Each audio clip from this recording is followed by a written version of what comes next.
ایک شخص جھاڑیوں کے درمیان سے گزر رہا تھا کہ اس نے ایک سانپ پھنسا ہوا دیکھا۔ سانپ نے اس آدمی سے مدد کی اپیل کی۔ اس آدمی نے لکڑی کی مدد سے سانپ کو باہر نکالا۔ باہر آتے ہی سانپ نے اس آدمی سے کہا، میں تو تمہیں ڈسوں گا۔ اس شخص نے سانپ سے کہا کہ میں نے تو تمہارے ساتھ نیکی کی ہے، تم میرے ساتھ بدی کرنا چاہتے ہو؟ سانپ نے کہا، ہاں، نیکی کا بدلہ بدی سے ہے۔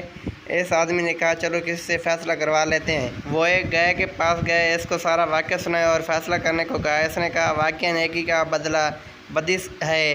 جب میں جوان تھی اپنے مالک کو دودھ دیتی تھی، وہ میرا بہت خیال رکھتا تھا، مجھے چارہ دیتا تھا۔ اب میں بوڑھی ہو گئی ہوں، اس نے میرا خیال رکھنا چھوڑ دیا۔ یہ سن کر سانپ نے کہا، اب تو میں ڈسوں گا۔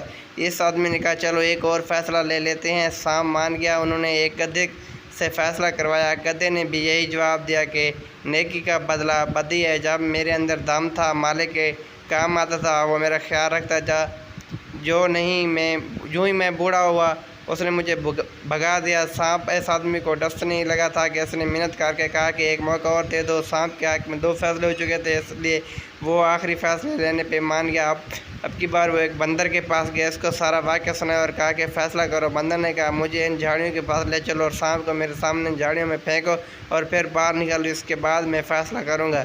وہ دونوں ان جھاڑیوں کے پاس چلے گئے۔ اس شخص نے سانپ کو جھاڑیوں کے اندر پھینکا اور پھر باہر نکالنے لگا تھا کہ بندر نے منع کر دیا اور کہا، اس کو مت نکالو، یہ نیکی کے قابل ہی نہیں اور نہ تھا۔ خدا کی قسم، وہ بندر ہم سے زیادہ عقلمند تھا۔ ہم کو بار بار ایک ہی طرح کے سانپ مختلف ناموں اور طریقوں سے ڈستے ہیں، لیکن ہم کو خیال ہی نہیں آتا کہ یہ سانپ بھی ہیں۔ ان کے ساتھ نیکی اور ہمدردی کرنا خود کو مشکل میں ڈالنے کے برابر ہے۔ اس لیے بھائیو، آپ بھی خیال کرو، کہیں آپ کے ارد گرد بھی اس طرح کے انسان نما سانپ تو نہیں۔ اسٹوری اچھی لگی ہو تو چینل کو سبسکرائب کر دیں۔ شکریہ، اللہ حافظ۔